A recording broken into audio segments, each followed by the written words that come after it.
Welcome to the On the Edge podcast with your host, Scott Groves. Hey guys, this is Scott Groves with the On the Edge podcast. I am with my new friend, Jason Porath, who is the author of, or the co-author of this book, Reckless Road, which we're going to put up the links and whatnot. It is basically a picture anthology of Guns N' Roses going from formation to the creation of Appetite for Destruction, which is probably the best rock and roll album ever made. And if you disagree with that, you can probably just stop listening to the podcast now. And then he is the producer of a podcast that's only available on Patreon called 50 First Gigs, which is basically Jason interviewing everybody and talking about what led from the creation of Guns N' Roses all the way up to Appetite for Destruction, which is absolutely awesome. And so Jason, welcome to the show, man. I'm looking forward to you being interviewed instead of being the interviewer. Exactly. Switching seats. No, psyched to be on the show, and really great to meet you. You know, you reached out, you became a member. You said, "What is this?" And you reached out to me, and we got this going on. So I appreciate that. And I've got so much I want to dig into about your past, the podcast, Guns N' Roses. Like I'm an absurd Guns N' Roses fan. I just took my 5-year-old to the Vegas show that was out here. Nice. It was pretty awesome. And then I went and saw him in LA. And so I've seen him probably 10 times since they reformed. So I've got to ask, how does this start for you? Like, are you a musician, a content creator, a diehard Guns N' Roses fan, and just did you fall into this? Is this your 20-year passion project? Like, how does Jason decide, yeah, I want to do a podcast and dedicate all my free time to learning about Guns N' Roses? Yeah, this is like the three roads converging, right? It's like luck, preparation, opportunity converging in one moment. And that was meeting Marc Canter, right? So my background is as a content creator. Started out early in journalism, documentary filmmaking, did a whole host of tech startups in the content arena. And I've written other books. So this was just really a moment in time where kind of everything came together in the right way. And again, that was meeting Marc Canter, and happy to get into that story as well. Yeah, and for those people that don't know, why is Marc Canter important to the history of Guns N' Roses, and where does he interplay in all this? Yeah, so I call Marc the angel investor of Guns N' Roses. If Guns N' Roses was a startup, Marc was the angel investor. Why was he the angel investor? Because he fed them, gave them jobs, fixed their guitar strings when they were broken, gave them money when they needed it, took all the pictures at their gigs, printed their flyers and put them up on Sunset Boulevard, stole his grandmother's station wagon and lugged around their equipment to different studios and clubs, right? So he was the guy who invested in the success of that band, whether he gets credited for that or not. You know, I remember hearing his name a while back, probably when, Slash and Axl were having their huge fallout. And it was like everybody in the music industry had to pick sides. Were you team Slash or were you team Axl? And somebody, I remember at the time, was probably in Spin magazine or on MTV. They're like, well, Marc Canter has been Slash's best friend since junior high or high school or whatever. And without Marc, Guns N' Roses doesn't exist. And I'm like, who's this guy, Marc? Is he like the fifth Beatle, the drummer that got kicked out of the band? And then come to find out, he's not even a musician. He was kind of just a super fan, a super friend, and like the original roadie, right? That was kind of his role. Well, not only that, so Marc Canter is third generation owner of Canter's Deli. And Canter's Deli is an icon in Los Angeles, not only because it served the community since the 1920s or whenever they opened, but it's located right adjacent to the Sunset Strip. So during the 1960s counterculture era, a lot of the bands came and played at a place called the Kibitz Room. And, he has this great story of Neil Young driving a cab, and he hopped in this cab with Neil Young at one point before Neil Young was Neil Young, right? Before he was known. But a lot of the musicians in the 60s and the 70s, oftentimes they would go and eat at Canter's Deli before a gig, after a gig, late night. It's open 24 hours, and it's been open 24 hours for, 50, 60 plus years. So he's third generation owner of that legendary deli, in addition to having been friends with Slash. So this is one of the best things about listening to your podcast is I was born in 79. I missed kind of the hard rock, glam rock time on Sunset Strip. But by the 90s, I had a lot of friends, shout out to Eddie Tibbles, who's a phenomenal guitar player. A lot of friends that were playing gigs, you know, those pay to play gigs where the kids that are under 18 get 20 tickets. They got to go sell 20 tickets and then they can play on stage for 3 songs. So I remember hitting all the same clubs that you talk about in your podcast about 5 or 6 years after the, you know, Guns N' Roses and then the Pearl Jam era, which really makes me wish I was 10 years older. But I am a little embarrassed to admit that there were several nights at Canter's Deli where this is pre-Uber, of course, or else I would have been responsible in taking an Uber, where I'm sitting in there eating a club sandwich with like my last $10, trying to figure out how the fuck I'm going to sober up in order to drive home. And it's like, waitress, bring me another pitcher of water. Waitress, bring me another pitcher of water. So I am very familiar with the urinal at Canter's Deli. Yeah. And I think anybody that grew up going to the Sunset Strip knows that place. So you said Mark's refrigeration owner? That food is perfect for absorbing alcohol. That's like very oily, very bready, very greasy. It's like, that's the place you want to be when you're trying to sober up. Exactly. So what's Mark's story? Is he older, younger, about the same age as the band? You know, how do they end up connecting, and why is he so important? And then we'll go into like why it's important that you guys met. Yeah. So Mark and Slash met in elementary school. The story is that, you know, Slash is very open in his biography about being a kleptomaniac, right? So he was actually wandering the streets, even, you know, as a kid in elementary school, and he was eyeballing Mark's dirt bike, and he was actually about to steal it. But before he did, Mark saw him, and he came out, and whatever, they've seen each other around school, started up conversations, and became best friends. So they became friends in elementary school. I think they went to different junior high schools, but then they reconnected in the 8th grade, and that's when Slash had just picked up a guitar. He picked up a guitar, so let me roll back a little bit. When they were friends and they were riding dirt bikes, Slash, being the wonderkind that he is, was doing things that other people couldn't do on dirt bikes. Like, he was flying in the air and he's doing these crazy things. So Mark started actually documenting him doing dirt bike trips in the air, right? Getting underneath and getting these interesting shots. But he was already, in a way, fascinated with what Slash could achieve, even at a young age. So they separate for a little while. They were going to different schools. They reunite in the 8th grade. And this is, again, the time that Slash was picking up a guitar. And when Mark heard what Slash was doing on the guitar, he was like, oh my God, this is it. Like, this guy is definitely going to make it somehow, some way. Like, this is incredible. Mark was already a rock and roll collector. He was infatuated with Aerosmith. He was the guy that would wait for 12 hours at the front of the line at the Forum to get the you know, the little bracelet so he could get the tickets first and get in the front row. I mean, this guy was obsessed with rock and roll. So he was already collecting in almost in like an OCD way.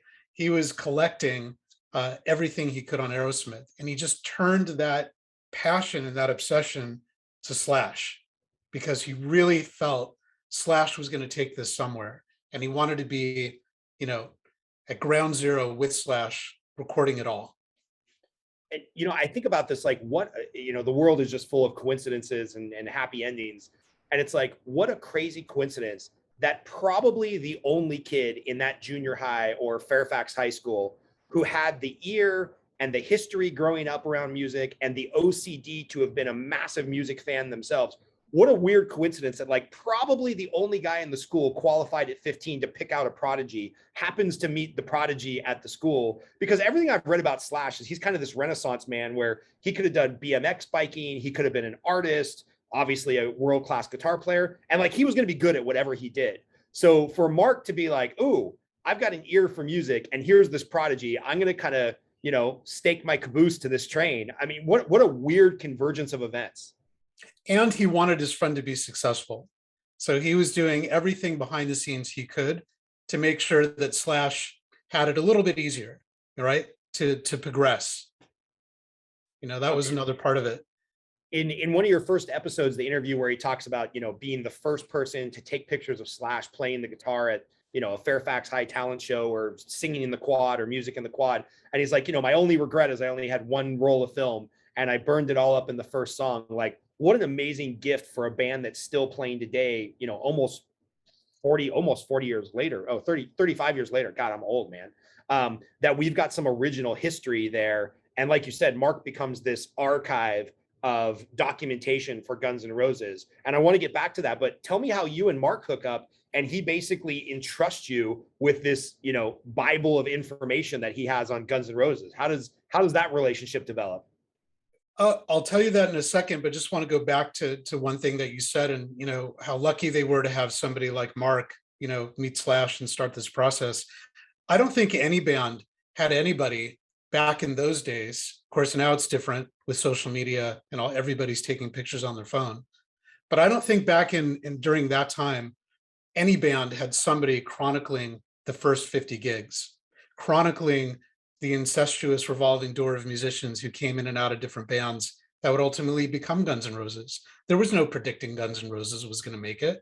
There was no predicting they would get signed by Geffen and blow up the world, right? So I don't really think there's any band that had a Marc Canter there.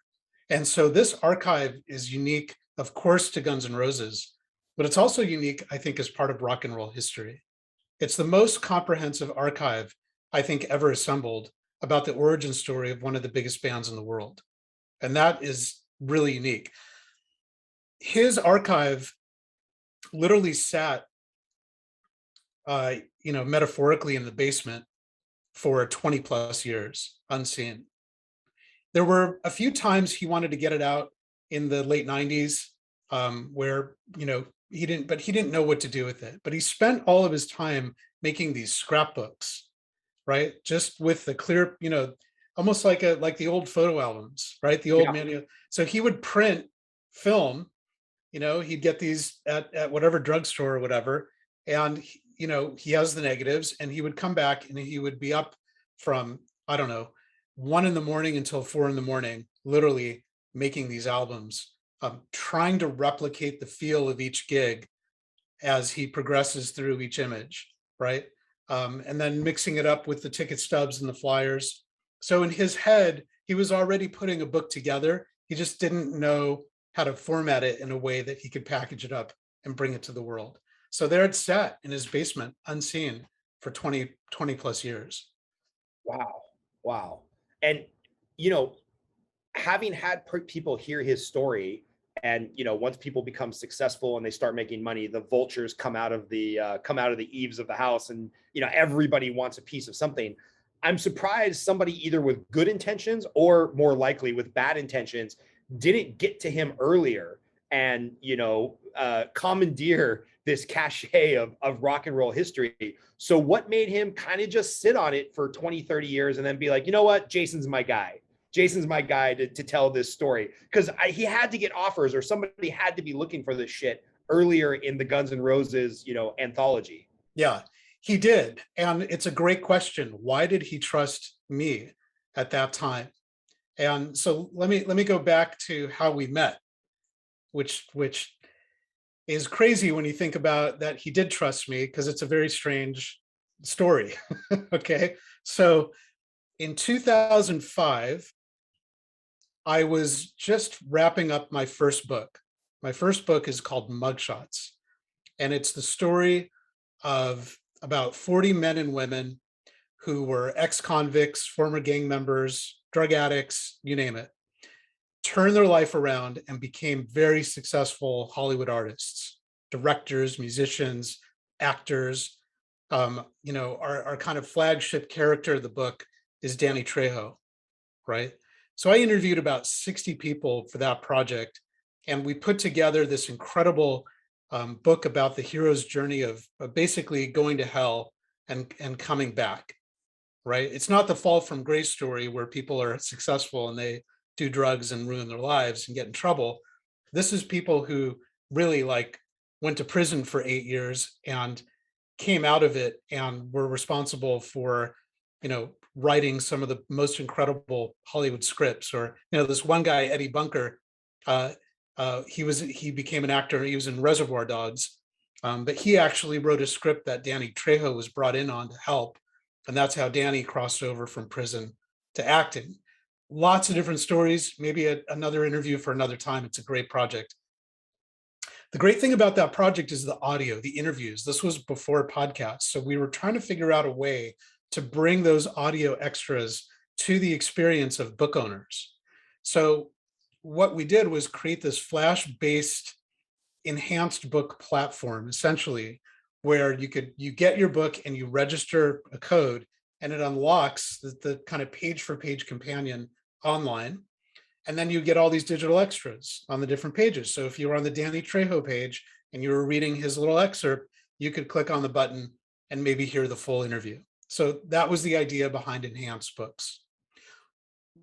One of the publishers that was a partner of the platform published a book called America's Great Delis. Okay, so you know where this is going. Know where this is going. This woman, Cheryl Bellman, traveled the entire country, and she picked the 2 top delis in every state. Well, of course, Canter's was one of those. Okay, so the publisher gives us this book and says, okay, go create some extras for this book, right? So I thought, okay, let's go to Canter's and we'll do the book launch event and we'll film a bunch of stuff, and that, we'll interview the author and we'll start to populate the book with these digital extras.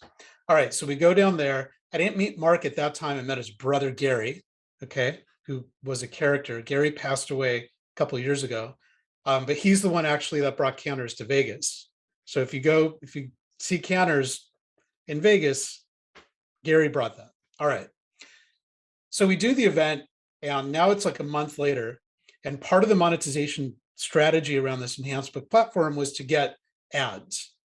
Right? That's what the model was, to pay for the platform itself. So of course I call Canter's and I'm like, look, we did the shoot at Canter's. You're in this book. Would you like to advertise on the pages of these books? And I got Mark on the phone. And Mark said, no. Mark said, no, we don't advertise online. We advertise on billboards and bus stops. We don't have an online business. And he's like, but tell me again. He's like, what's this enhanced book platform? Sounds very interesting, right? So in his mind, now we know where he was going with it.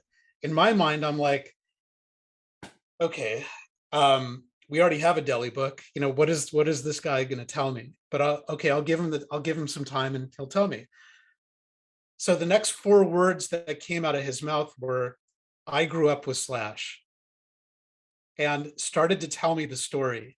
Of course, my jaw dropped. And I was on the plane the next day going down to see what he actually had. So I was like, yeah, I think this enhanced book platform is perfect for your thing, for your project. Let's meet. Yeah. So I met him the next day or a couple days afterwards.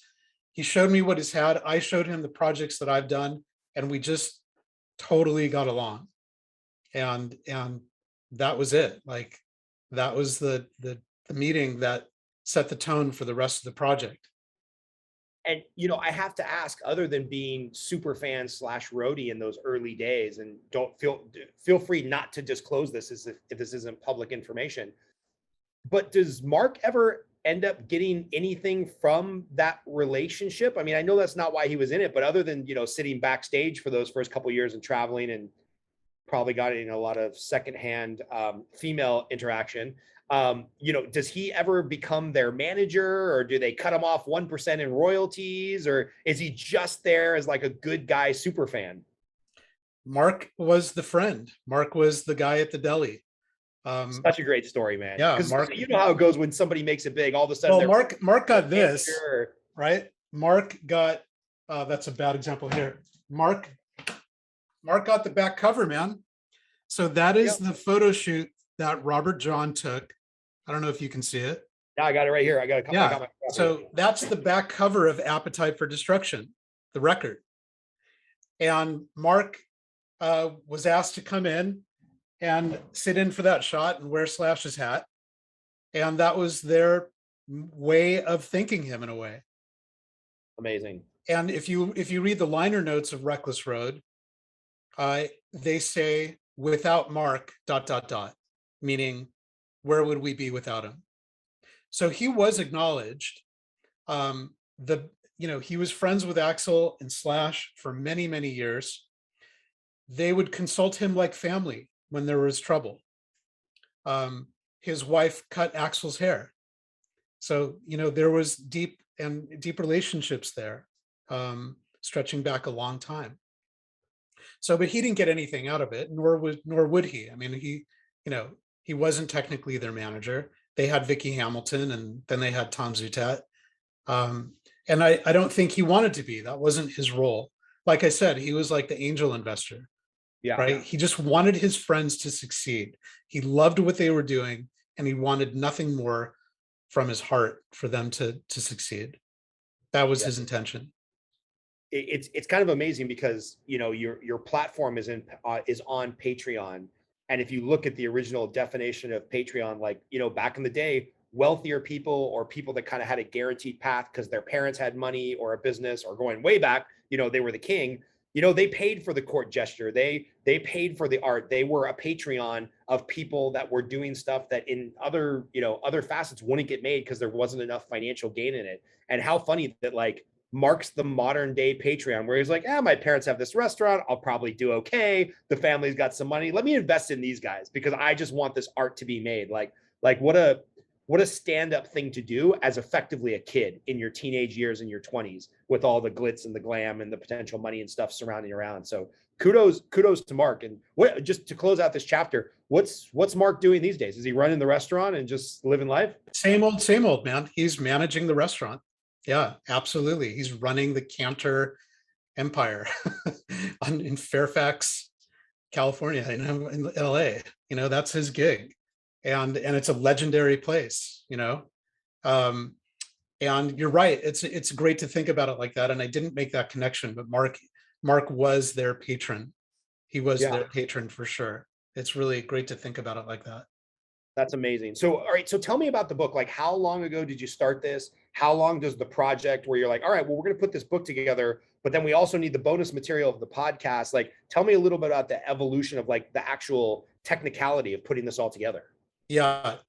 So once I was able to assess what Mark had, it was very clear that his content needed some kind of framework, some kind of structure, some kind of storytelling device or narrative that really helps a reader kind of understand the timeline and the progression. So, obviously the chronology was the first place we needed to start because he chronicled the first 50 gigs, more or less, right? And so you've got this gig by gig chronology that's built into the story already. And then Mark recorded, he recorded a lot of audio from these gigs, and half of the gigs he recorded on video. And so what he did is transcribe some of the off moment banter that Axl and Slash would have on stage. And that was kind of, his way of adding copy to this content that people would just read, this banter through the different gigs. For me, that wasn't enough. Like, we needed context. We needed to understand the progression of this story and how it came together, not just through the images, but through the stories. And for that, we needed to widen the net, and we needed to interview a lot more people who were around. Now, as you know, at the time that we started this project, which was 2006, the band was not together. Right. Izzy was off and somewhat reclusive. Slash was well into Velvet Revolver. Axl had reassembled Guns N' Roses with, his friends or studio musicians. Steven was struggling with drug addiction. Matt Sorum wasn't in the picture during this period. And they all kind of didn't have nice things to say about each other back in the mid 2000s. There was acrimony, everything. But and Slash, I'm sorry, and Axl and Mark were still talking during this time, 2006. So, the first thing we had to do is lock in interviews with as many band members as we could. And so we were able to lock in Slash and Duff and Steven. Izzy had agreed, but when he learned we were bringing cameras to the interview, he shut it down and he didn't want to do it. Keep in mind, thinking with my enhanced book mind, I knew that we had to videotape all these interviews, and I'm so glad we did, because they're now coming back into play. But in addition to the band, we got the managers, we got the girlfriends, we got the strippers who helped them out. We got, who were on stage. We got Mike Klink who recorded it. We got, different friends who played different roles and roadies and all kinds of people who were actually central cast in that story. They weren't on the fringes. They were the core group that were part of the whole journey that Guns N' Roses took those 2.5 years. Right, all the way going back to Slash's garage bands like Adam Greenberg, right, and Ronnie Schneider, and Steve Darrow, who was in the New Hollywood Rose, right, and all these people that came in and out of these bands that ultimately led up to the original lineup, to the Appetite lineup of Guns N' Roses. I don't know how many people know the original Guns N' Roses did not have Slash and Steven in it. Right. Had Rob Gardner and Tracy Guns. Yeah.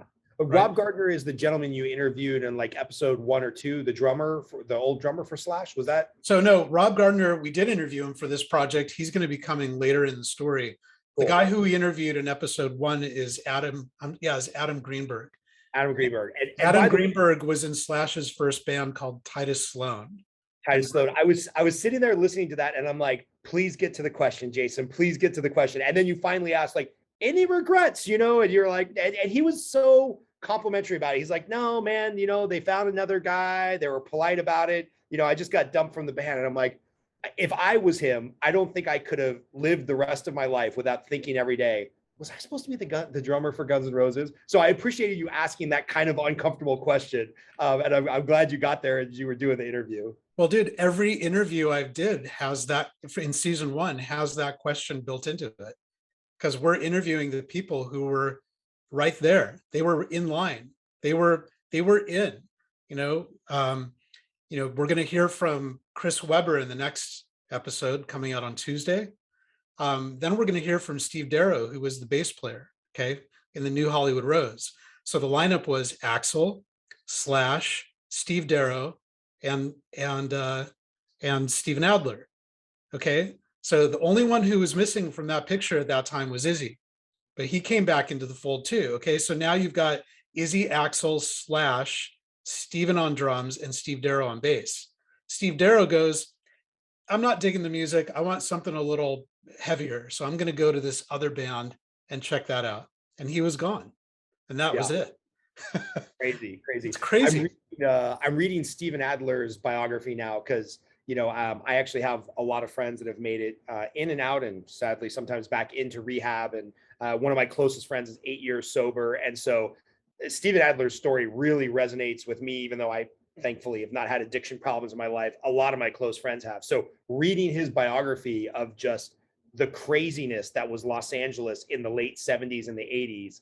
And, we didn't have helicopter parents yet. And there was probably a little too much drug use on the street. And man, the kids that got lost in that, thank God some of them became the drummer of Guns N' Roses, but a lot of them just got lost. And his biography is very honest about how badly it could have gone and his addiction problems. And so because of this podcast that you started, I'm reading his kind of journey. And it's fascinating how all these things interplay. And then you end up with these founding or the 5 members that are actually on the studio album. So yeah, it was a crazy time. And Steven was a little bit crazy in his youth too. One of the things you have to remember is that a lot of the metal bands on the Strip during that time came from the San Fernando Valley, and their parents really funded their glam lifestyle, right? Funded their demos, gave them instruments, drove them around to rehearsals. Like, a lot of that scene came out of this idyllic, conservative, suburbs, really. I don't know how else to say it. It came from that place. Steven and Slash and Axl and Izzy and even Duff to a large extent, they were runaways, man. They were street kids. And there was no going back home to mom and dad. There was no going back to some, internship or job. Like, the streets were it, all of them. And they, in a way, were looking for to create or come back to some new version of family. And season one, we wrap up with something that's called Hell Tour. So if you've read the book, you know what Hell Tour is. It's one of those what can go wrong will go wrong, or what Yeah. will go wrong. What can go wrong will go wrong. Yeah, And like it did all go these wrong, and it stolen. went really wrong. Yeah, everything got stolen. Like it's just It a was horrible. bad. It's It was bad. bad. Yeah. But they came back from that trip. I'm telling the story a little bit out of order to make a point. But when they came back from that journey, that tour, which was just a week in the Northwest, and they came back. If they could get through those series of events together, they can do anything. And they were ready to fuck up LA at that point. And that moment they became a gang. They became a band, and these 5 individual street kids became a family. And I think it was that moment in time that event solidified these guys like no other band they've ever been a part of. And I think it's the reason, that strength of that connection is what allowed them to persevere.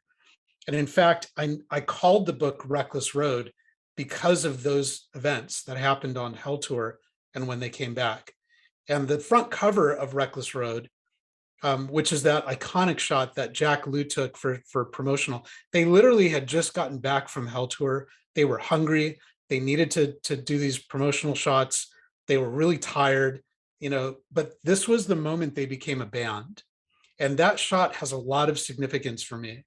And it should have a lot of significance for fans, because that truly is the moment. And it happened at Canter's Deli, right? They're in the booth right there at Canter's. And yeah, like I said, man, that was the moment they became a band. It's amazing. And give people some context for those that aren't the Guns N' Roses super fans or have read the liner notes of Appetite for Destruction.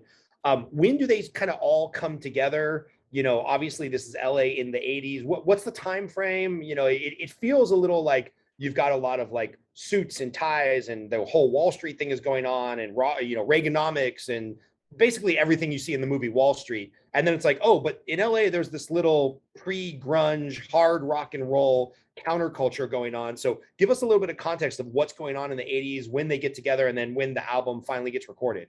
Yeah, so it's a great question. So musically at the time, you basically had 3 things going on. You had the punk rock movement. So we're talking 1984, 1985. Okay, so you had punk rock, you had hair metal, you had classic, what was already called classic rock at that point, and you had, you had new wave, right? So you had new wave, you had punk, you had hair metal, and you had classic rock, right? And they were all competing for airtime on these niche radio stations that have cropped up that became very siloed. That's how they knew they could make their money, by associating with one genre and just getting advertisements. Like, that model was new. And so everything got siloed. There wasn't a lot of crossover. There wasn't a lot of exposure of other genres, because they had to stick to that one thing, right? So KLOS, KMET, KROQ, they had their swim lanes, and then there were other ones that just played the Police, and they played English Beat and Elvis Costello. Right. I remember in the 80s, if you were growing up listening to KROQ, it was Oingo Boingo, Pet Shop Boys, it was all the new wave stuff. And then if you listen to KLOS, it was kind of Eric Clapton and that classic rock from the 70s. Maybe they would throw a Beatles song in there once in a while, though that had to be on K-Earth. But if you were a rock and roll person, you listened to KNAC 105.5 or 105.9. And every night at 9:00, they would have mandatory Metallica. So as soon as my parents started going to bed before me, I'd stay until 9 and listen to mandatory Metallica. And they played Guns N' Roses on repeat, basically. And yeah, you're right. I can clearly remember what you just said, that like, oh, I got to tune to this station if I want this kind of music. And then my dad was a KLOS guy and my mom was a K-Earth guy. And I was always fighting them to let me turn on KROQ or KNAC, because I either wanted to listen to the cool electronic new wavy soundy shit, or I wanted to hear what was effectively Guns N' Roses and Metallica on replay on KNAC. That's right. Right. So that actually, so those kind of silos of genres, that's what was going on the Sunset Strip as well. And what it turned into be was a turf war. And the metal guys and the punk guys were literally fighting it out to claim their stake on the Strip in clubs like the Whiskey, the Roxy, Rainbow Bar and Grill, even the Troubadour, right? And the hair metal guys kind of won that turf war, and they pushed the punk guys basically downtown LA. And that's where the punk scene unfolded, was downtown. And what's funny is that the throughway from the Sunset Strip to downtown was Melrose. And if you know LA, you know that Melrose still to this day has that punk aesthetic everywhere in every shop. But that was really the turf that they claimed, right? That was just past the Sunset Strip. And then, New Wave, they were probably in Orange County and the Valley. Right. Right. They retired to Seattle and then became Pasadena.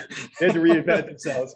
But what's crazy is, like, if you think about the timing of this, if you go 8 miles further south into Compton, Crenshaw, Long Beach, you also have the origins That's right. of gangster rap and NWA. And it's like, why is it? I know LA's always been an entertainment place, but how do you get the epicenter within a 20 square mile area of, like, this is the new sound of rap, this is the new sound of rock, this is new wave electronic, this is the punk songs? It's like, it's crazy that all this shit, it makes me so mad that I wasn't born 10 years earlier and just like trolling Los Angeles, listening to music. You could have seen Van Halen in a garage band in 77, and then seen Guns N' Roses in one of their first shows in 84. And then I don't know if I would have felt safe going down to Compton, but you could have seen Dr. Dre or NWA or something playing like 89. I mean, why did all the music come out of LA in that decade? Well, LA had kind of claimed, the center of gravity for music during that time, and they claimed it from New York, and a lot of the things that were going on in San Francisco at the time with Bill Graham, that helped also to draw people away from the East Coast, and people wanted the California life too, but out of the counterculture movement that happened on the Sunset Strip in the 60s, you had bands like the Byrds and the Doors, and then, Led Zeppelin and others. And people were discovering, and all the folk rock musicians before them, Joni Mitchell, Geffen really built an empire out there because that's where everything was happening. The electrification of rock and roll happened in LA. People got out of Laurel Canyon and came to the Strip. This was part of the reason why these clubs were revitalized after the old Hollywood regime left these clubs. It was the electrification of rock and roll. And so, in the 70s, a lot of the labels came out and put their flagpole down in LA. So LA was the center of gravity at that point in time for not just rock and roll, but many genres. Because this is before my time, but from what I've read, if you go back to the late 60s, early 70s, that whole Laurel Canyon area, Hollywood Hills, you've got like the Mamas and the Papas and the Byrds, and basically what they call like yacht rock now, like That's right. The slow melodic songs of the 60s and 70s, maybe not quite Creedence Clearwater Revival, but that stuff that's going to be on the Forrest Gump soundtrack or whatever. It seemed to all come from those Hollywood Hills and Laurel Canyon area. But and maybe I'm just recency bias because I love rock and roll so much more. I don't remember my parents talking about that being like the epicenter of music and everybody was trying to get up to Laurel Canyon to see the Byrds or the Mamas and Papas. It's like, they were kind of just hanging out there smoking cheap weed and making good records. But then something happens with rock and roll in the 80s, and maybe it is the electrification of the guitar and a more hard sound where it's just like, now Friday night, I'm going to the Sunset Strip to like raise some hell. I mean, it's crazy how that changed. Yeah. So what happened was that the stakes got higher. The record labels saw how much more consumers were spending on music, and they saw this as a multi-billion-dollar industry that was, on the steep up curve, right? So the stakes got higher, the money got bigger, a lot more players came on, and making it took on a new definition. So, if you go back to the 60s and 70s, I don't think there was as much of a drive to make it and live the dream. They were doing their music, and as you said, they had their following. If they made a record, great. They just wanted to be great artists. That changed in the 80s, and the focus became, I want to make it, right? Yeah. And so the stakes were higher. So the whole game up leveled at that point. Yeah, it really is, kind of that consumerism, Reagan economics, the Wall Street that I mentioned before, that starts to dovetail even into the creative endeavor of music. And it's like, wait a minute, I can make rock and roll and be a millionaire and drive a Ferrari. Pretty crazy time. So you guys start this in 2006 of all times. Like you said, Slash is deep into Velvet Revolver. They all kind of hate each other. Maybe Mark has a lukewarm or good relationship with everybody because he's just kind of the Switzerland of Guns N' Roses. How does one even get the permission for this? Because I have to imagine, some of the pictures or the audio, or God forbid you play some of the music, that has to still be owned by Axl or Geffen Records or somebody, right? Like, what is it like to say, okay, we're going to put this on, but what can we actually do without getting sued? Yeah, well, I think the goodwill bank that Mark had built up for all those years was full, and I don't think the band members were gonna drain that over a lawsuit if he published some pictures, you Right. know. So there was some protection there. I think with what Mark did for the band, I don't think that they were going to do anything to stop it. Now, this is where it gets a little complicated. Okay, so Axl was, recording and preparing to release Chinese Democracy during that time. And Well, he had assembled a new Guns N' Roses. So for in people who fairness, he don't was know, doing that for 20 years. He was working on but Chinese democracy. but he was getting closer. Like it was, I think what did it come out in 2009? Yeah, I bought it at Best Buy the day it came out, and then Yeah. I almost committed suicide. So, for those people who don't know, Axl bought the rights to the name Guns N' Roses, to the brand. Oh, he bought it away from Slash and Duff and Steven and Izzy. The five of them owned the Guns N' Roses brand together. But their manager at the time convinced the other four guys to sell the rights to Axl for $1 million each. Once that happened, Axl controlled the brand. And Slash could never play as Guns N' Roses without Axl, right? For example, they could never reform as Guns N' Roses except for Axl. So Axl had assembled basically a new Avengers, the new Guns N' Roses event. All these, either some people that he played with or people that he liked from other bands, they came into the fold, and he was trying to recreate a new version, a new generation of Guns N' Roses. Putting out a book about the old days for all the fans of the Appetite music went against what he was trying to create and capitalize with the new band. So he didn't want the book to come out, and he asked Mark not to put it out.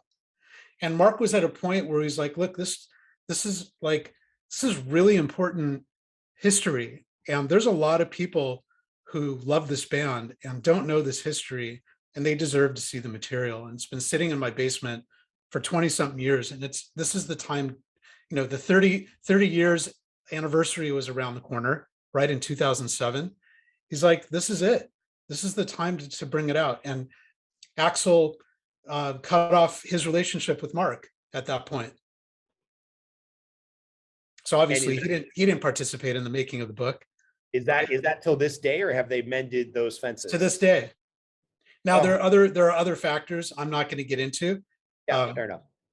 But that it's not important. What's important is that the relationship, never recovered, unfortunately, and they were very close. That is really unfortunate, because in my mind, and even though there was a lot of money at stake, I mean, I remember reading that 2 years ago, Guns N' Roses was the highest grossing touring band in the world again. Yep. If Axl and Slash can bury the axe, I have hope for any two people. Like, I believe peace in the Middle East is possible because of the fact that Axl and Slash buried the axe, and they're like, yeah, we can socialize again, we can be on stage again together, and this is my opinion, not yours. This is not the official opinion of 51st Gigs. My opinion is, as I've seen them live 10 times over the last couple years, Slash really carries the show. Like Axl's doing everything he can. His voice is still kind of there. It sounds kind of like the original studio albums, but you can tell when Axl is hurting and he's got to go do his 7th t-shirt change, and he stays off stage and drinks Theraflu or whatever he's pounding in the back to get his voice back. Slash is just absolutely stealing the show and carrying the show with his guitar riffs and his solos and his energy. And I'm like, that has to be humbling for Axl. So if those two can get along, I have hope that Marc and Slash can bury the axe, or that, and maybe this podcast can help in some little way. We'll send a clip to both of them, and there could be peace in the Middle East. Like if Axl and Slash can bury the hammer or bury the hatchet, then everybody should be able to. Yeah, and to be fair, Marc and Slash are still very, they're still close. There's really no bad blood there. I thought you said Marc and Slash are the ones whose relationship is damaged. No. This was Axl, because again, Axl didn't want anything about the old band. Got it. Okay, I mixed that up. While he was building the new band.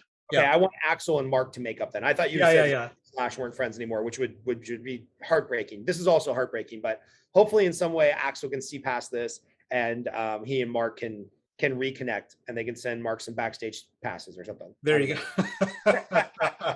Well, right, they've actually blackballed him from concerts, unfortunately. Right, that. Yeah.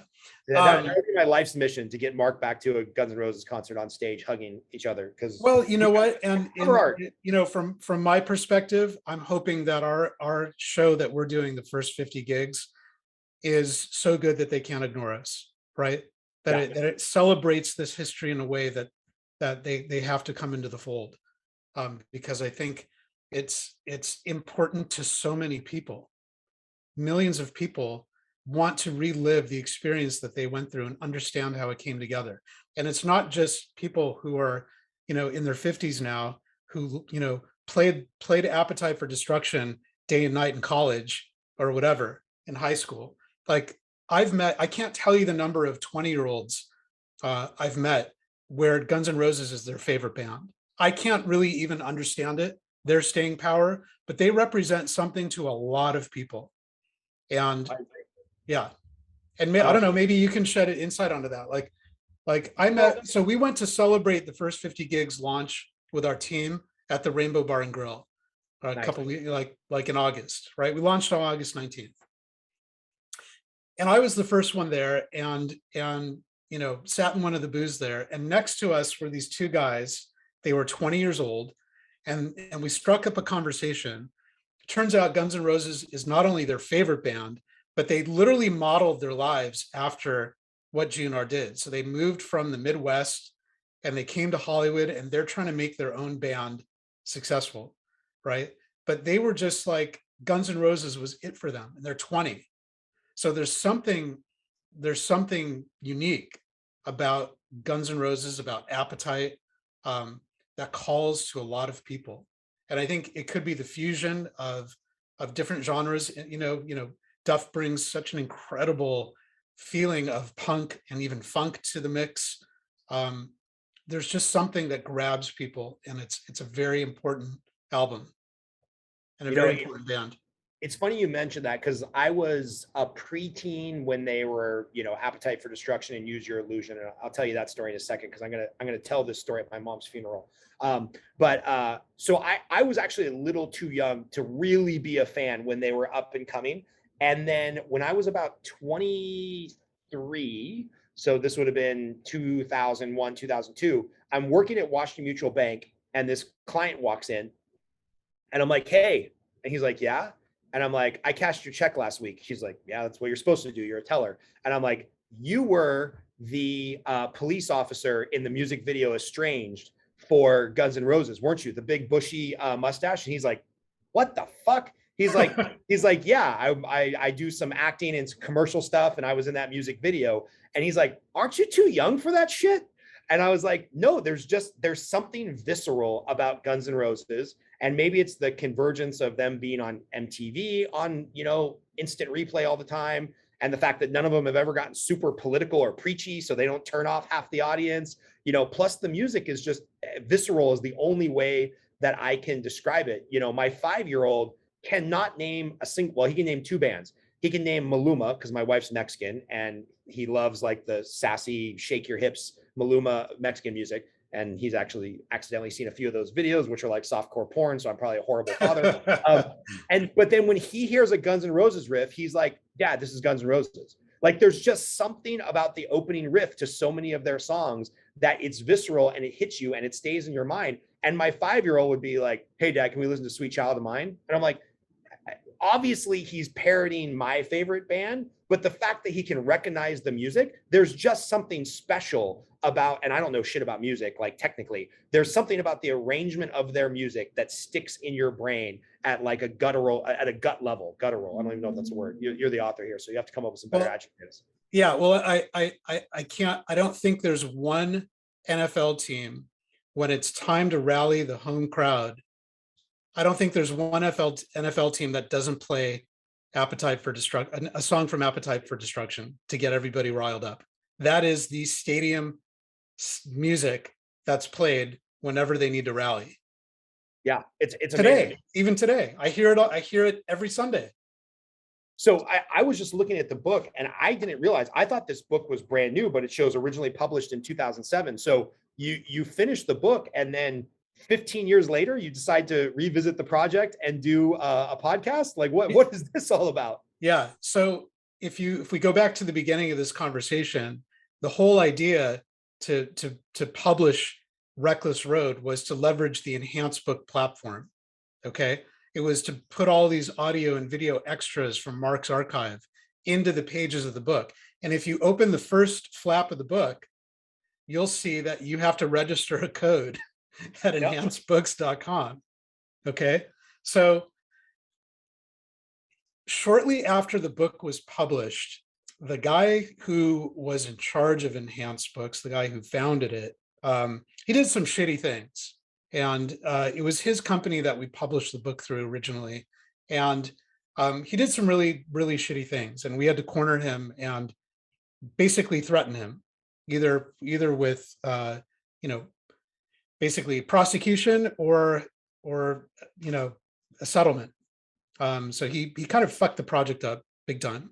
Or we can swear on this podcast.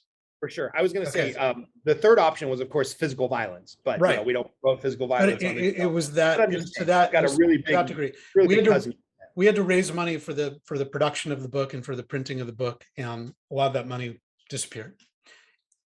Not going to get too far deep into that. That's water under the bridge. And right. I took control of the company, of the property. I had to bail the company out of debt. This kind of bleeds into that entrepreneurship story of success and failure being, two sides of the same coin. Where we won Pop Culture Book of the Year, and oh my God, I'm $100,000 in debt. What am I going to do? Right. So you have these highs and lows. Enhanced Books died. The plug was pulled. They ran out of money. He was gone, and it was dead. So we had no way to realize the vision of this interactive story that could have leveraged so much of Marc's great content. Okay. About a year after the book came out, or 2 years after the book came out, Apple said, we're opening up the iOS application developer program for anybody who wants to, throw their hat in the ring. And I thought, oh my God, this is the next platform to tell this story. So I searched high and low for a partner to bring this vision to life, which was to make an iPhone application, eventually an iPad application, that married these two formats together. And we did. In 2011, we published this iPad app called Reckless Road, and it was a top seller. It was top charts for like 2 weeks in the App Store. It won, Apple's ebook of the year. The New York Times did a write-up on it, called it, "Is This the Future of Publishing?" It was a huge success. It was a really great moment, but then that died out. People don't read interactive books anymore on iOS devices. It's just not a thing anymore. It was a lot of spaghetti on the wall. And I actually built an agency around creating these books and other interactive publications and magazines and all kinds of stuff. And had a very good run of it. But that all died in like 2013, 14, right? So at that point, from 2014 until today, there was not a lot going on except, we were selling dozens of books every month, but that was like the long tail of the book property. Yeah, so there was nothing going on. You get your little $200 Amazon check distribution, whatever. Like you're like, cool. Exactly. And we published Reckless Road independently, so we didn't have a big marketing machine behind us. There were no big, launch campaigns or book tours around this book. A lot of people didn't even know about it, right?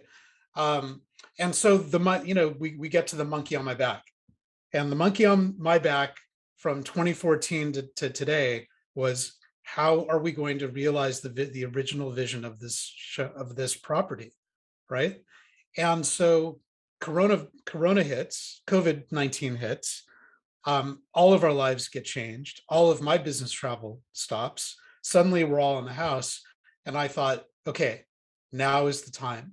And podcast is the venue, long form storytelling. We were never going to make a documentary of this project because we would never get the rights to the music. And I, as a storyteller, could not bring myself to make a biography documentary of Guns N' Roses and the making of Appetite for Destruction without the music. Didn't make sense to me. Who owns the music now? Does Axl still own it? The five of them still own it. You know, they're all composition, owners on it, right? So you know this industry so much better than me. Correct me if I'm wrong. There's kind of they split the baby, and some of the royalties go to the composers or performers or whatnot, and then some of it goes to, like, presumably a bigger lion's share goes to Axl because he owns the band or he owns the name Guns N' Roses. Like, the money gets divvied up a bunch of weird ways, right? Well, they each get paid, from my understanding, and this is total Speculation. Speculation, but they get paid according to the original way that they split it up when they were together. Okay, right. Which was more or less evenly, right? So for Appetite for Destruction and Use Your Illusion, they get paid according to how they divvied it up back then. There is master recordings, there are composition rights, there's it is a very complex landscape of how music composition rights are split up and how they get assigned. If I'm, one of the world's top agencies, or I'm a movie like, Mission Impossible, and I want to use a Guns N' Roses song, there's a logical transaction that comes. They're not going to give it to Marc Canter to use in his documentary. It's not going to happen. You know what I mean? Those songs are too iconic and they're too valuable. Yeah. And without their participation in this project, we're not going to get the music. It's not even worth trying. Okay. Right. So I didn't want to make a 60 or 90-minute documentary, even though we could tell a great story. We had all the interviews in the can. We had everything we needed to tell a great Netflix style documentary. Just have to get some good production people and editors, and we would have had it in the can. But I could not bring myself to do that without the music. Yeah. It just wasn't going to happen. So again, our hope can be that this podcast becomes such a big deal, and by podcast, I mean yours, 51st Gigs, not mine, that your podcast becomes such a big deal. Maybe one day there's public outcry and public pressure to be like, all right, let these guys do the documentary. Like, somebody will give them the rights. We'll find a way to split up the money. Because yeah, if you did a documentary and I didn't hear the opening riff to like Sweet Child of Mine in the opening credits, I would kind of tune you out as like a phony. So I totally understand why you another unauthorized biography of Guns N' Roses. Yeah. No one wants that. Yeah. Well, I'll tell you, we were on Eddie Trunk a couple days ago on Sirius XM on his show. And, and he rightly pointed out, he was like, guys, this is better than a documentary, because when you make a documentary, there's a lot of good stuff on the cutting room floor. Yep. And in this podcast, there is no cutting room floor. And that's what's so beautiful about this format, about this podcast format. And when I say podcast, a lot of people think it's an audio podcast, but we're actually making 30-minute, highly produced documentary episodes. I mean, you've seen them. You know what the quality's like. And so I don't mean to say that just because it's podcast, it's audio. There's all the visual content from Marc's archive is present in these episodes, right? And by the way, the video production is so good that after I watched the first episode, I didn't think twice about subscribing and give you guys, like, I think $5, and then I wanted a signed copy of the book, so I gave you $25 or something. So I mean, the barrier to entry for anybody that considers themselves a Guns N' Roses fan, you currently cannot find this on Stitcher or iTunes or whatever, because it is behind the Patreon paywall.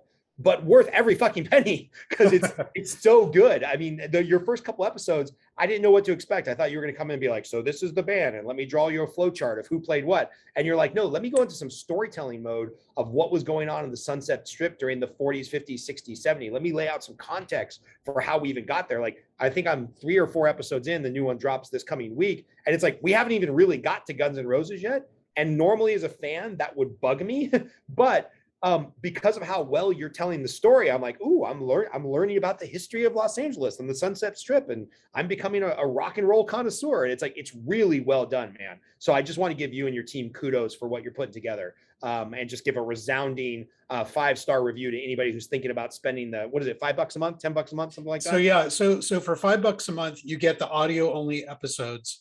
And recently we actually turned on the bonus episodes for those subscribers too. Before you had to go up to the next level to get the bonus episodes. For $15, you get all the visual content, right? So you get all the videos, you get all the bonus episodes, and you get just everything visual. We included a $25 tier for a couple of reasons. One, because we have merchandise that we'd like to give out, right? And so we're basically sending, for every 3 months that somebody is a patron at that tier, they get a piece of merchandise from Marc's archive. That's at least valued at $25, right? Right. So we're giving back at that level. Now, the reason we're charging what we're charging is because we need production funds to keep this thing going. Okay. Season 1 starts when Slash and Marc meet, and it ends when they get back from Hell Tour after having played for the first time together as a band. That's just the beginning of the story. Like, right. The end of season 1 is the coming together of all these guys into the Appetite lineup, and that's where we stop. And even that, you're getting 13 30-minute episodes plus about a dozen bonus episodes.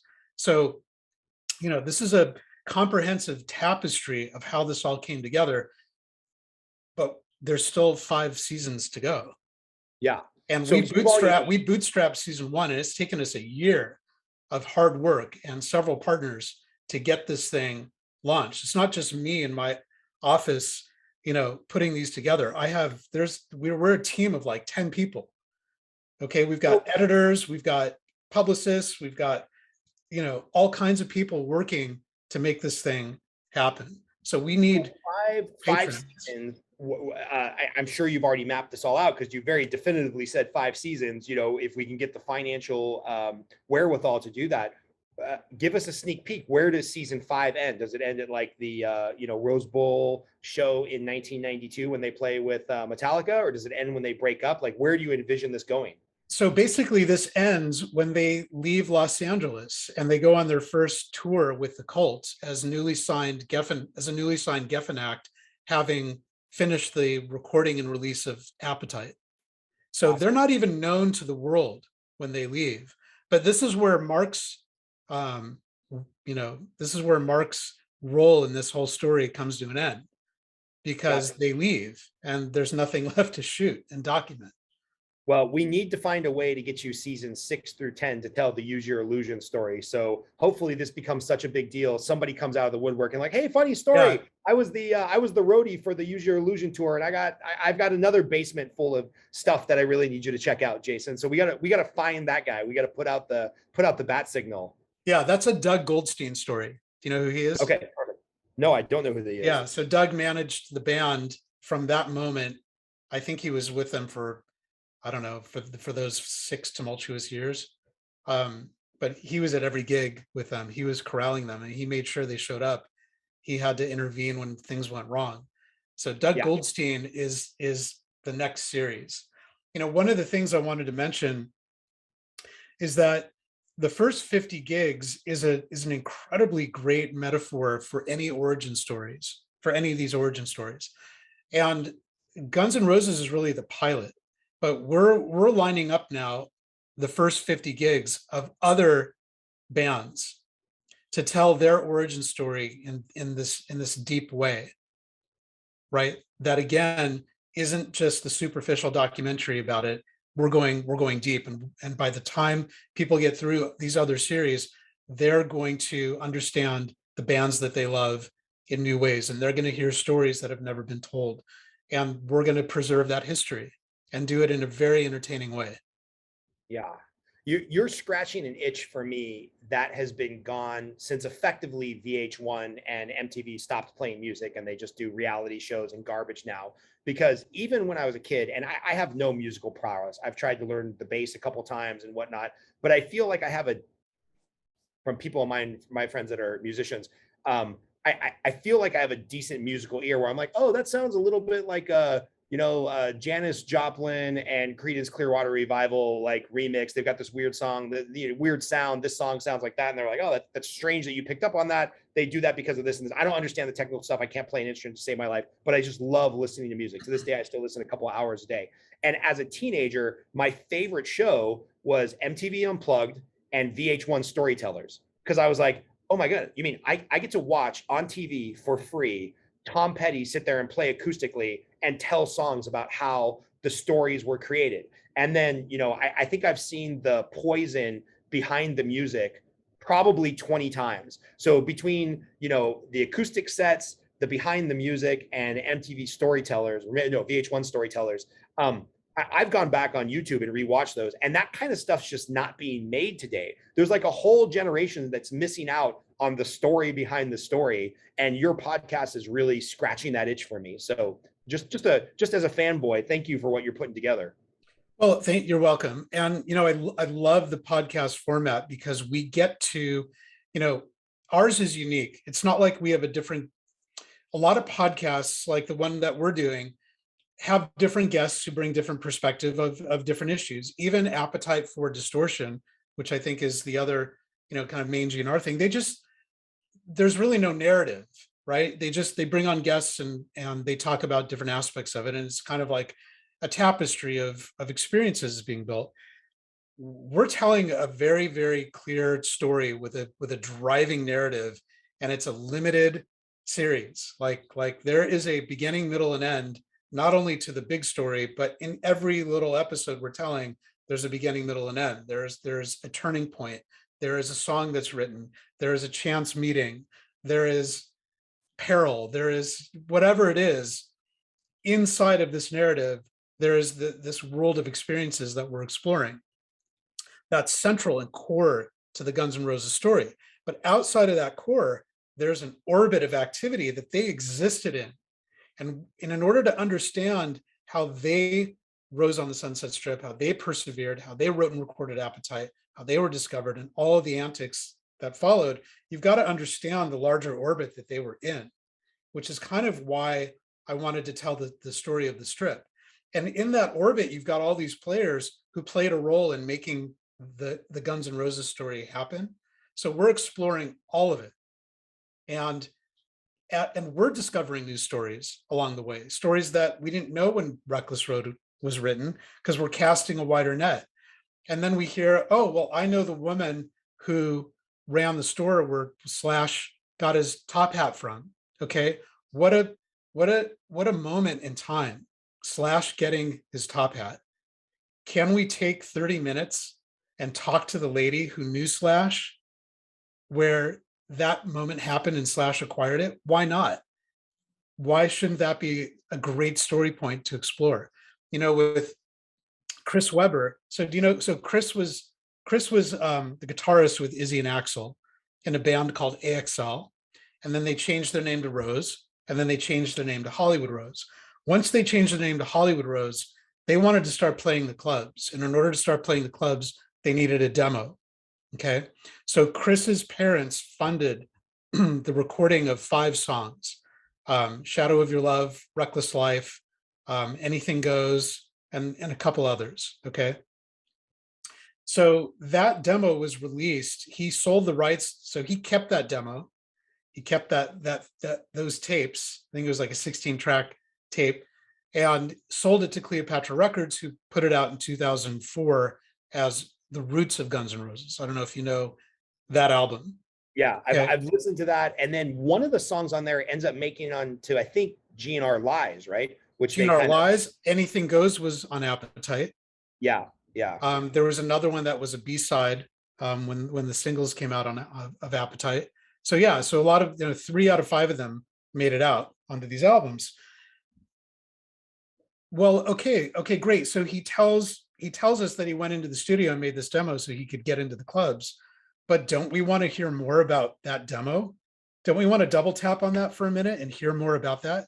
Well, we couldn't do it in his interview because we needed to get through the narrative of his role in the story.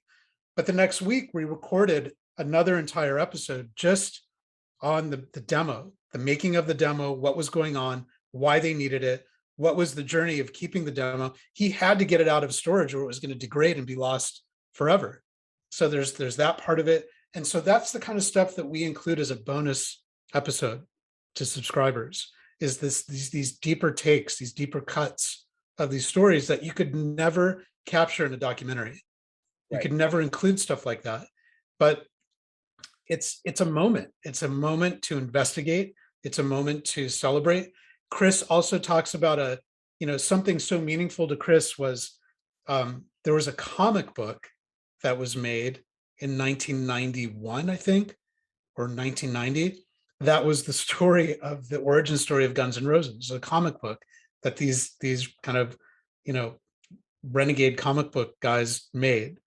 So Chris references it in his interview going, I'm in a comic book. Like, that is incredible. Like, that was a big thing for him. Can we double tap on the comic book? What the hell was this comic book about?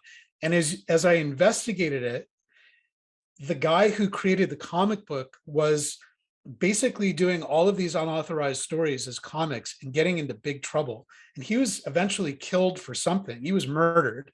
And there's this insane story that unfolds about the comic book that was written about the GNR origin story that Chris references in his interview. Let's explore it. Isn't this part of it? Who did this Guns N' Roses comic book? It's a crazy comic book, and it literally tells the Reckless Road story verbatim. I mean, it's incredible. I didn't even know it existed until Chris said that. But I'm going back to this theme again. This is now new material to explore, and we have a podcast and a framework and an audience that we can dig into these stories and make this part of the tapestry of the story. Eventually, we're going to run out of stories, and that's the great thing about it too. It is a contained story. It ends in 1987. We're not going to go beyond that. But by the time we're done, generations of fans are going to have a living history of how this all came together, and something to really celebrate. And I think we're going to unearth insights that people will really appreciate, that you don't get just on the superficial biographical, copy about how the band came together. Yeah. It's deep. And all these threads you're pulling at, I have to ask, before you got attached to this project, were you a big Guns N' Roses fan? I was a Guns N' Roses fan, but I was a casual fan. I wasn't a hardcore fan. And it's not my role to be the authority here. This is Marc's role. Marc is the authority. He's the authority in this story. My job is to empathize with the audience and empathize with the fans and deliver what it is that they don't have access to, what the band doesn't give them. My job is to craft a story that keeps people hooked and interested and wanting more. This feels very much like that movie, Almost Famous, where the 15-year-old kid gets to travel with the band that they don't ever say is the band, but it's really the Allman Brothers. He gets to travel with them and see what it's really like, and then tell the story of like what's going on behind the scenes. It's so great. And I know you have other projects. You have a quote unquote real job. Like, how much time are you putting towards this on a daily, weekly, yearly basis? Because I mean, this just sounds like a massive undertaking, and I can't imagine it is yet paying for a full-time salary for you and the team. It is a massive undertaking, and none of us have made any money doing this. This is something. So before I got involved, before I decided to move forward with this project, I did some proof of concepts. I got Marc on the phone. We hopped into a Zoom meeting.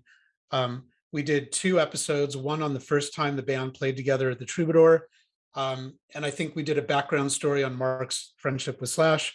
And I put them on our Facebook page and just to see what would happen. We got like 2,600 downloads in 24 hours. right? When people found out about it and they loved it. I was able to capture some of that audience and get them to kind of fill out a survey, believe it or not, because I wanted to understand what it is they really wanted, what was important. And what came up over and over and over again was this problem or this pain point that the fans had, that Guns N' Roses does not give us anything around the history. They don't take care of their fans from a transparency standpoint. They market things and they produce derivative properties and packaged, box sets and that they sell for $1,000 and all that.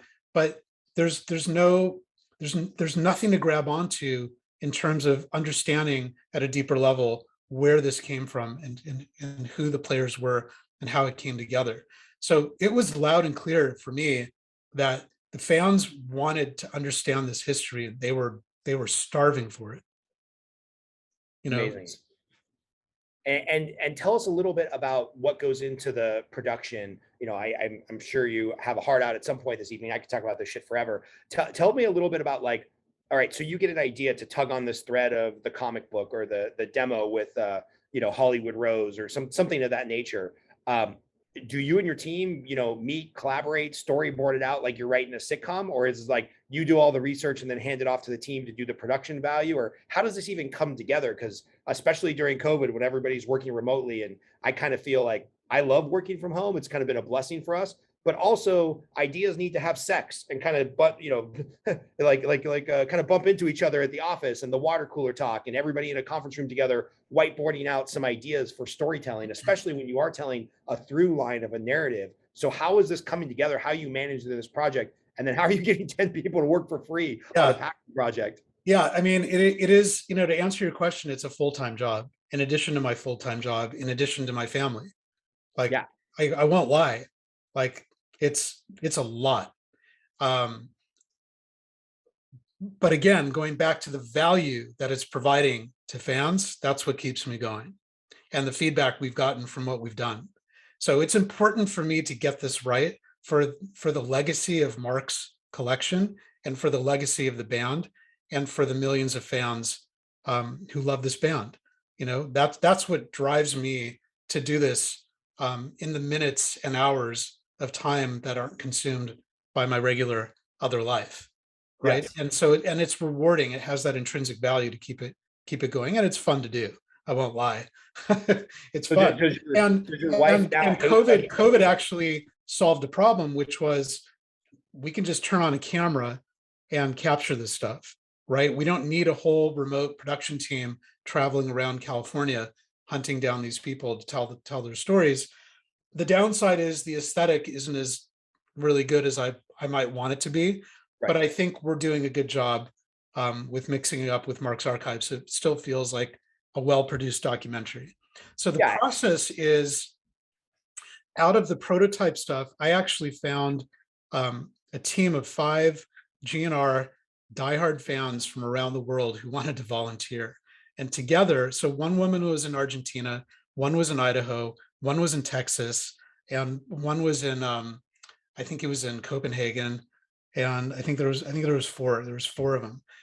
And basically what I did is, them being Guns N' Roses diehard fans, I would bounce off of them all of the narrative ideas that I was shaping for season 1, right? So I read every book by the bands. I read every website that's tracked their history. Of course, I had the background of Reckless Road. And so I actually architected this narrative for season 1, right? Once I did that, and once we figured out who we wanted to have on the show to tell the stories, it was a process of inviting them in and see if they would participate. And there's a couple people who we need to tell the story, and they've chosen not to participate. Yeah. And it's really unfortunate because it's leaving us to fill gaps where we weren't actually there. Yeah. Right. And we have to get creative about how we're going to tell it. So Tracy Guns has, he declined to participate. We really need him to tell the story of the transition from LA Guns to Guns N' Roses. Raz Q, I don't know if you've heard of Raz Q. He was LA Guns manager, and he was front and center and witness to when LA Guns became Guns N' Roses. right? So we have his book. He's given us permission to read from his book. So we're gonna do things creative like that. Once we got the guest list knocked out, then it was really lining up these interviews and making sure that they told their complete story. And I knew that we had the footage to match their stories. In the cases that we didn't, we had to hunt it down. Once we finished the interviews and I collected the material that we were going to use in the show, I handed it off to our production partner. So the production partner, they're called Visual Aid. They're out of Portland, Oregon. And they're a whole team. They're basically a film production team, film and video. So I hand them all of the content that we captured, and they do all of the post-production work, send me the rough drafts for revisions, and we basically collaborate from then on. Once that is done, then you've got to go into marketing mode, and you've got to split up all the content. You've got to fragment it across social media, and you've got to blast it out there. That is a whole nother chunk of work, right? That I think is challenging when you do things independently. The marketing aspect of it is, I think, the hardest piece to dial in. Yeah. Because and this is not meant as some type of jab at all. It's really a testament to how hard it is to get market sharing, get people's eyeballs.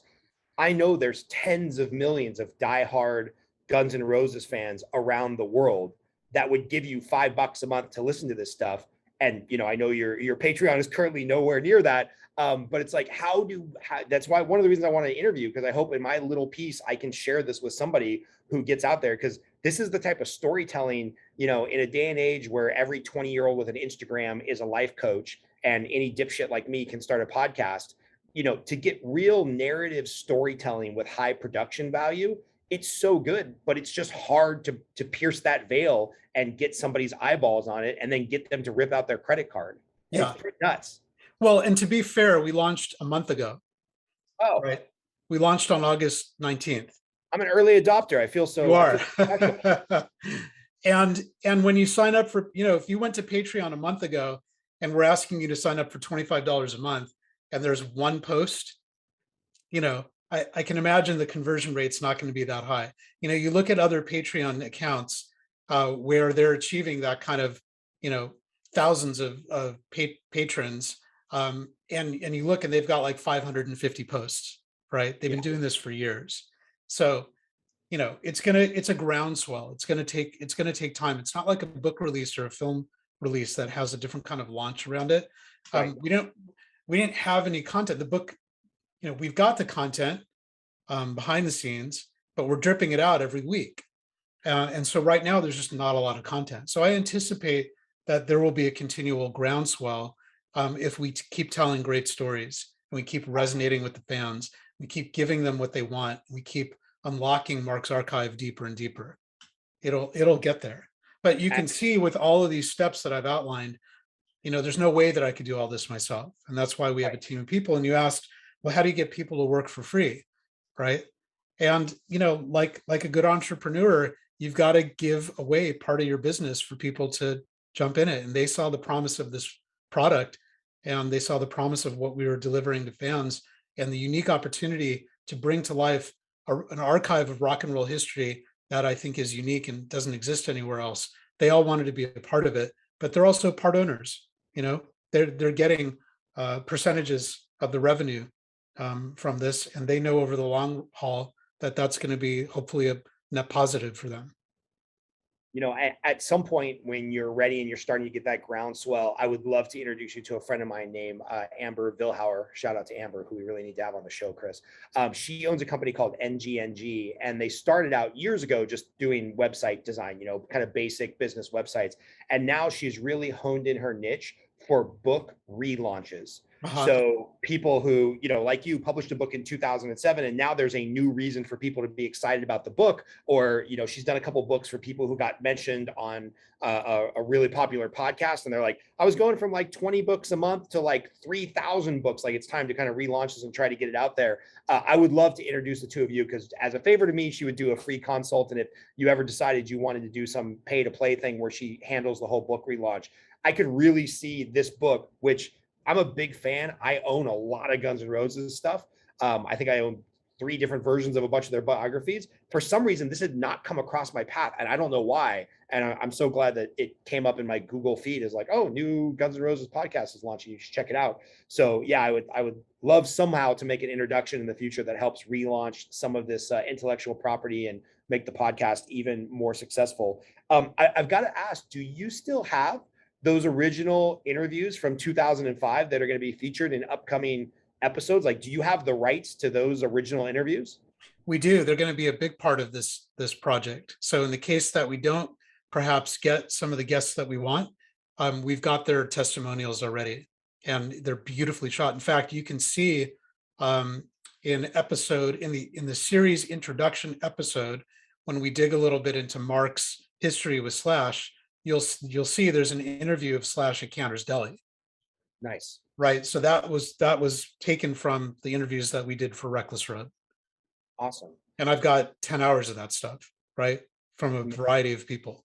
So we'll use that selectively. We're hoping actually to get people back on the show, but we're going to have Mike Klink back on the show. We're going to interview Steve Thompson, who mixed the album in New York. We're going to have these people, who participated in this whole journey.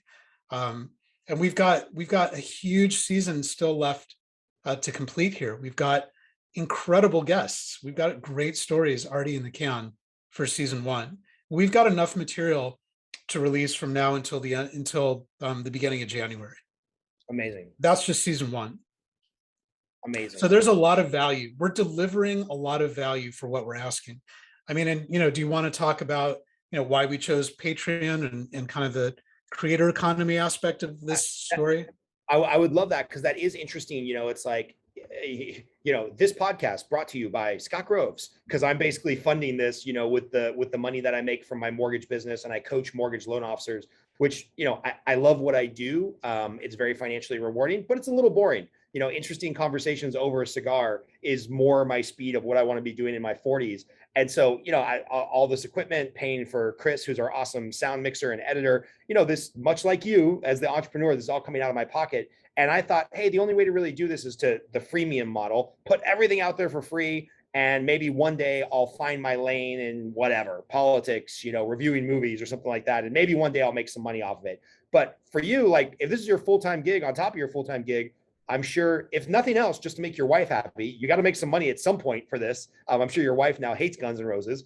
Yeah, tell us about why you chose Patreon and not just like the freemium model to go, YouTube, iTunes or whatever. Yeah, the economics of putting stuff up for free on YouTube is upside down. It really doesn't. It really doesn't favor creators unless you really get astronomically, go viral and you've got tens of millions of views. But the economics are upside down, which is why you're seeing Apple and Spotify and these other platforms begin to roll out paid subscriptions for podcast content, because they know that these artists and these creators cannot continue unless the economics are right side up. We cannot continue to produce the story without funding. So Patreon to us is no different than Kickstarter, right? It's no different than GoFundMe. This is the way in which we're funding the project itself, and the people who are patrons are getting exclusive access to it. It's why we're not on Apple Podcasts or Spotify. And I believe that exclusivity is actually hurting our exposure. So we've got to figure something out around there. But we need the economics to work in our favor so that we can continue to pay people to produce this story. And we can't do it any other way. So, the break even for us, the ability to continue telling the story is around 2,500 subscribers, right? So that's our goal. If we hit that, or we hit 5,000 subscribers, we can produce the entire series, right? With breathing room. So this is not about cashing in. This is about enabling us to deliver on our promise for the fans and to preserve history. And I want people to look at it not as if they're just paying for access and some people are complaining like, well, Netflix is $12.99, and you're asking for $15 and I get $10 billion a year of programming Yeah. for my money, but the point here is that you are investing in something that will be preserved forever, for fans. So you're participating in something that is being created, and you're part of that. Yeah. It's not just paying for access. You're actually making an investment in something of historical importance. And by the way, seeing, I made this joke. I hope nobody's offended. I was at the Guns N' Roses concert in LA with a bunch of my boys, and we're kind of just looking around, and we're seeing all the 50-year-old guys. I mean, when I go to a concert at 42 and I'm the youngest guy there, there's some money. There's some money in the crowd. There's some older guys, and I was looking around, thinking, man, Guns N' Roses concert, the concert where 20 years ago everybody was hot, and I saw a lot of people drinking a lot of $18 beers. And so for the thought that they could, for $15 a month for a few months or a year, however long you keep this 5-season series going, however long it takes you to produce all this, for them to give away $15 a month, that's less than one Guns N' Roses concert beer. So just fucking do it, people. pitch in the $15. Like this story deserves to be told. And we're gonna find a way to give you guys some support financially. I've got just maybe one or two more questions, and Sure. then I'll let you go down whatever path you want. Having not been a diehard Guns N' Roses fan to begin, and I'm sure Mark sounds like a very likable guy. What compels Jason the person to be like, yep, you know what I want to spend the next 2 years of my life doing is working on a project for free? And I get that you're an entrepreneur, and you've probably, you mentioned that you work for some tech startups and whatnot. So who knows, maybe there was some exit money there at some point and you're just sitting on a pile of money. But I'm just thinking to myself, like, most human beings don't have the vision to work on something for a couple years for free, either because of the historical value, or maybe one day we're doing 51st gigs for all of the biggest bands of all time, and then it becomes a real business. But what motivates you to do this? You're not Mark, you're not Slash's best friend, or you're not Slash's best friend. Like, why do this? Yeah, so it's a great question. There's a couple things to unpack here. Okay, the first, and I think the most important, is completing the history of this project. Right, there was work left undone, and there was work to complete, and I didn't feel like I could move on to whatever my new entrepreneurial venture would be unless I could complete this history. And that was important to me. To realize the vision of the project we had was important to me. That's number one. Are you a guy that can't get up from the table until you finish the puzzle? Like, you're that guy, you're the engineer type where you're like, I have to complete this, or it's going to be taking up real estate in my brain for the rest of my life? Yeah, it was a tough call, I got to tell you, because there's a lot of other things I could be doing with my time. I just wanted to make this right. I just felt compelled to make it right. I don't think I'm the guy that can't get up from the table until the puzzle's done. I don't have that. I just felt like there were too many threads left untied on this project, and the material is too important for the world not to have access to. I think that's one part that drove me. The other part is just intrinsically, I love being a storyteller. And I know that, the way in which I handle Mark's Archive in this format is going to resonate with people, and it's going to be interesting. People are really going to get a lot out of it. So there's intrinsic value in delivering a product that people care about, right? That's the second thing. The third thing is if we are successful at this and we do capture even a small percent of Guns N' Roses fans, this will be a venture that has positive net results financially, and that's okay. There's nothing wrong with that, and it's definitely a possibility. This is going to live forever. Eventually, it's going to be off of Patreon, and it's going to live somewhere, whether it's YouTube or Spotify or whatever. Once this thing is funded, we can open it up to the rest of the world, but we can't do that until it's funded and paid for. So then the last piece is that, this is the nature of doing things. Like, I've stumbled upon a really cool podcast strand called the first 50 gigs. And why not open it up to other bands? And not all of them have to be on Patreon. They can be on Spotify, but I just think that there's a new way to package up not just behind the scenes of a band, but the first 50 gigs. What are the stories? And I don't think I'm not going to be the host of all those stories. There's going to be other rock and roll or other music journalists who have connections to these bands. They're going to be telling the story, but we're going to be the ones who are crafting it into these great presentations and doing all the marketing and doing we're going to be the platform, the first 50 gigs. So I think that's a pretty cool idea, and that kind of just came up out of the work that we're doing, and hopefully this pilot of that idea will be successful. So there's just there's a lot to be said about completing things that are undone and restoring integrity where it may have gone out, and that was part of what drove me to do this and preserve one of the most unique archives in rock and roll history. That's awesome, man. I want to end with two questions that I try to end every podcast with. One is, what's the question I forgot to ask? What's the thing either coming on this podcast or going through this journey since way back in 2005 when you did the book? What's the thing where you're like, man, I wish people would ask about this because I got a great story there, or there's a great shout out I want to give, or there's somebody we need to track down for this story. What's the question you wish I would have asked? Well, from a shout out standpoint, I have to think about that question, but from a shout out standpoint, because you've given me a lot of room here to tell a lot of stories. So I don't know what's left unsaid, but from a shout out standpoint, I got to shout out the team of people that have made this series possible. So, first I need to call out Lamina McNair. She was one of the diehard fans who wrote in and said that she just wanted to be a part of the show.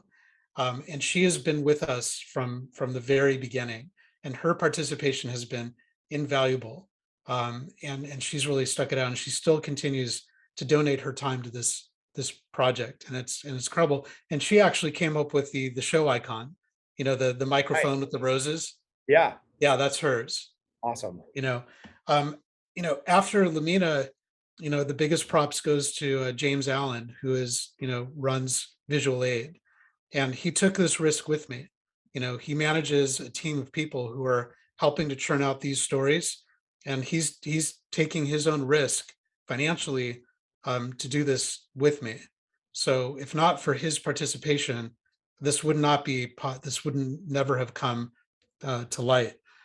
And then on his staff, we've got Mickey, who's the main editor of the programs. I mean, his creative vision and way that he's helping to craft the story. Definite call out there.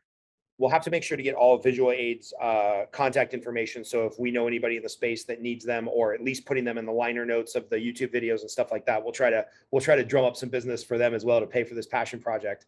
Yeah, and then there's Nicole and her team, and Nicole runs a publicity and digital marketing company called Sideways Media Inc.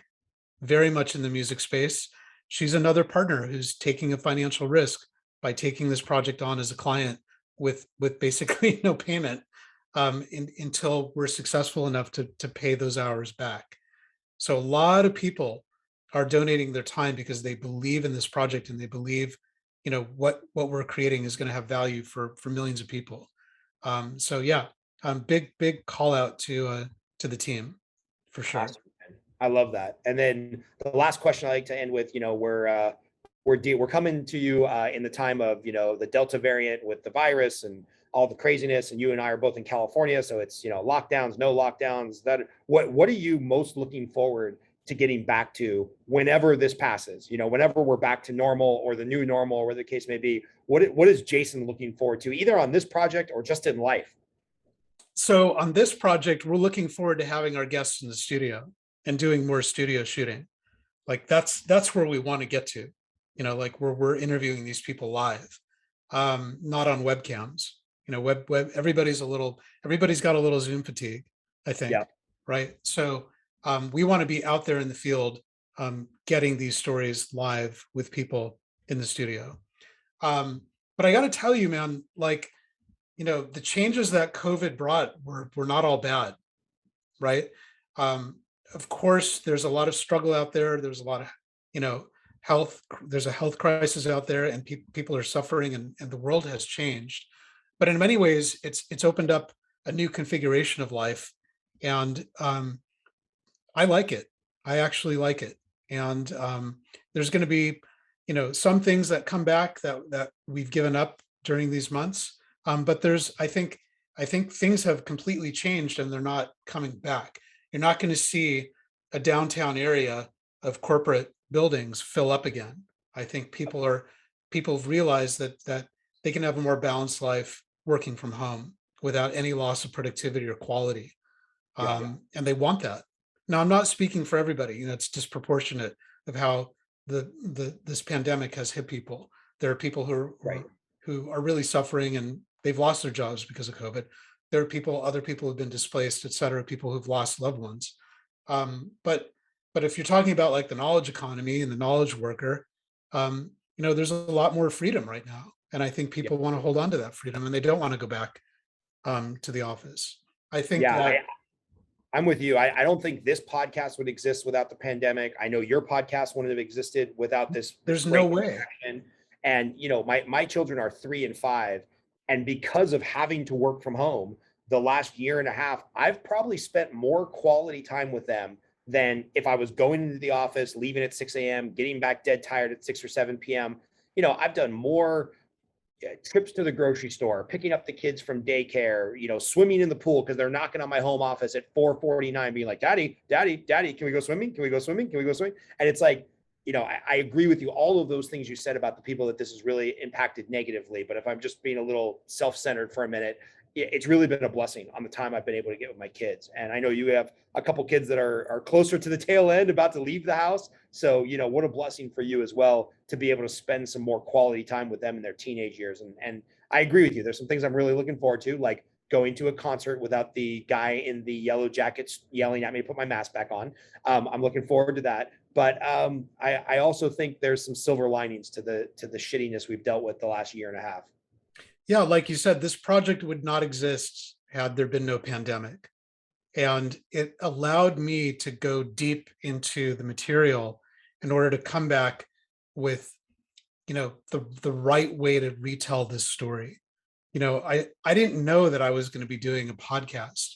I didn't know that this was going to be, I didn't know what it was going to be, but having the time that wasn't spent traveling or meeting clients and all the other craziness that goes on, or shuttling the kids around, it allowed me to find a formula and a channel to tell this story, right?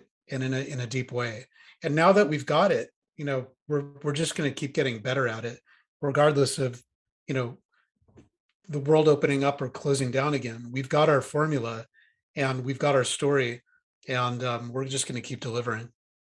Awesome, man. Well, I'm rooting for you. I'm going to do everything I can to get the information out there. Maybe we'll do a follow-up podcast in a couple months when you're ready to get funding for season 2 with Mark or something like that. And I'm looking forward to just being a patron of the Patreon, and just taking this journey with you, because it's pretty great so far, man. I appreciate you.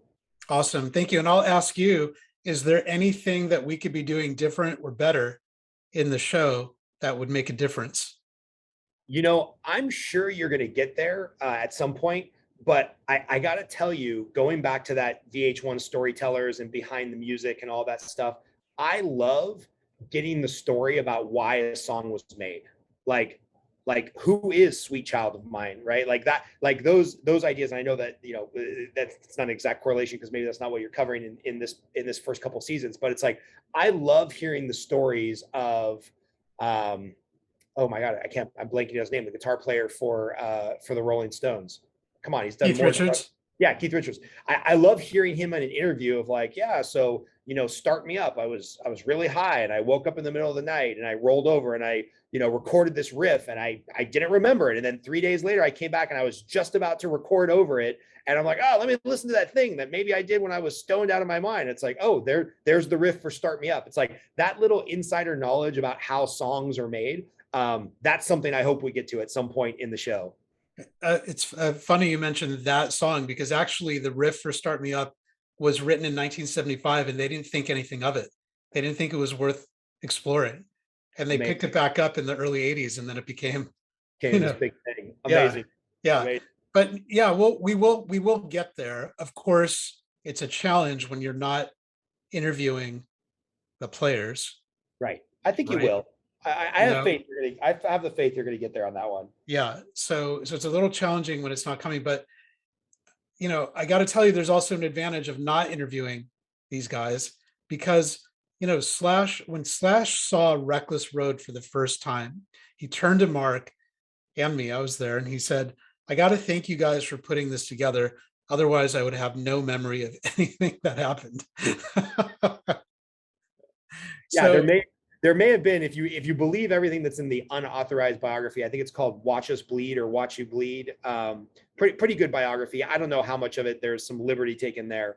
If that's to be believed, there was probably a couple years where none of them remember anything. yeah, well, and I want to make a point here, and a point of differentiation. We are not outsiders writing about what happened from information we gather. This story is being told by the people who are actually there. Right. Chris Webber, our next guest on that releases on Tuesday, he was there.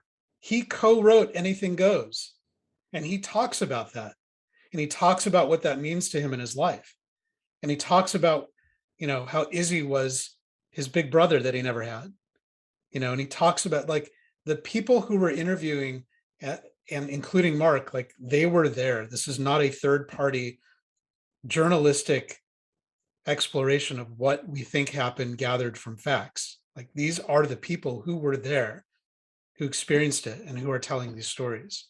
And that's why it's so important. I love it, man. Well, keep doing the Lord's work and getting information out there about music. I'll keep being a fan, and I'll spread it to anybody that I can think of that's remotely a Guns N' Roses fan or a music historian fan. And thanks again for being on, Jason. I really appreciate it, man. Awesome. Thank you for the invitation, and loved being on your show. So yeah, thank you.